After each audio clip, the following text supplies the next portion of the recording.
kami dari kelompok 9, saya Jahara Khoirunisa bersama rekan saya Nia Auliapane. Di sini kami akan mengobservasi sebuah peninggalan jejak dari Belanda, yaitu Stasiun Henglo. Yuk kita lihat stasiun peninggalan Belanda. Stasiun ini terletak di tengah kompleks PT PEN 4, unit usaha air batu. Nama stasiun ini berasal dari nama sebuah kota praja di Belanda yang terletak di provinsi Overijssel. Untuk mengetahui cerita lengkapnya, yuk kita tanya-tanya langsung kepada pemimpin stasiun ini. Assalamualaikum Pak, kami dari perusahaan ingin menanyakan peninggalan Belanda tentang stasiun ini.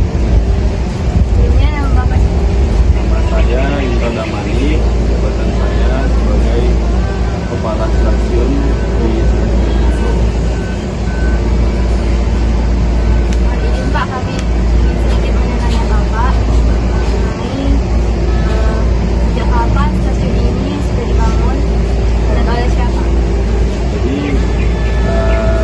sejarah Stasiun Henglo ini dibangun oleh Belanda pada tahun 1937.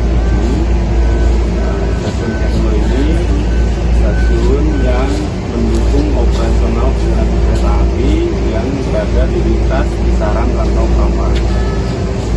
Salah satu fungsinya untuk mendukung angkutan CGO dari PKS Perhubungan Airways.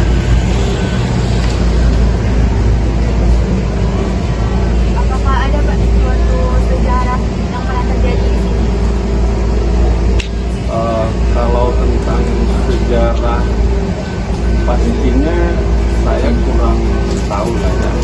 Tapi intinya nama Stasiun Henglo itu berasal dari nama suatu daerah di Belanda sana.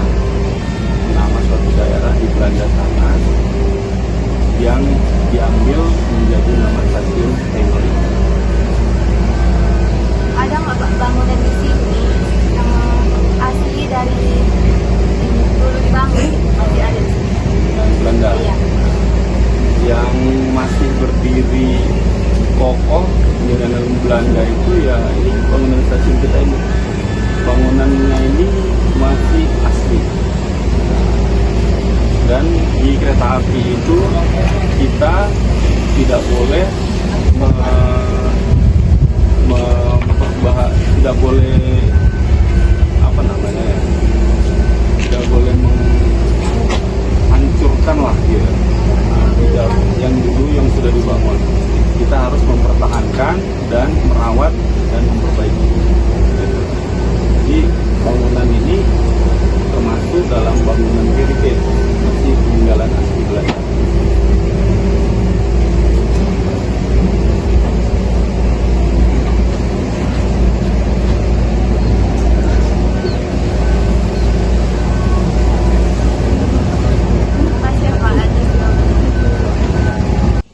Nah, berdasarkan cerita dari pemimpin Stasiun Henglo tadi, bahwasanya Stasiun Henglo adalah bukti bahwa Belanda pernah menduduki air batu pada saat itu. Nah, ini dia Peter Wilhelm Jensen, seorang tokoh Belanda yang terlibat dalam pengembangan Daily Spoorweg Maatschappij. Dan sosok di sekitarnya merupakan tenaga medis dan perawat Belanda di lingkungan DSM yang keberadaannya diketahui melalui dokumentasi visual, namun identitas personal mereka tidak tercatat dalam arsip kolonial. Sementara di samping stasiun terdapat kebun RCMA di Sumatera Timur yang pada tahun 1956 adalah akhir dari perjalanan singkat kebun RCMA di Sumatera Timur.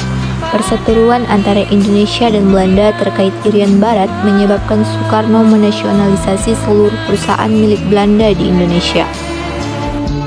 Dahulu nama kebun RCMA di Sumatera Timur ini yaitu Kebun Henglo yang beralih menjadi milik pemerintahan Indonesia. Nama kebun Henglo pun kemudian oleh pemerintah Indonesia diganti menjadi Kebun Air Batu. Namun stasiun yang tepat berada di tengah-tengah kebun itu tetap dinamai Stasiun Henglo.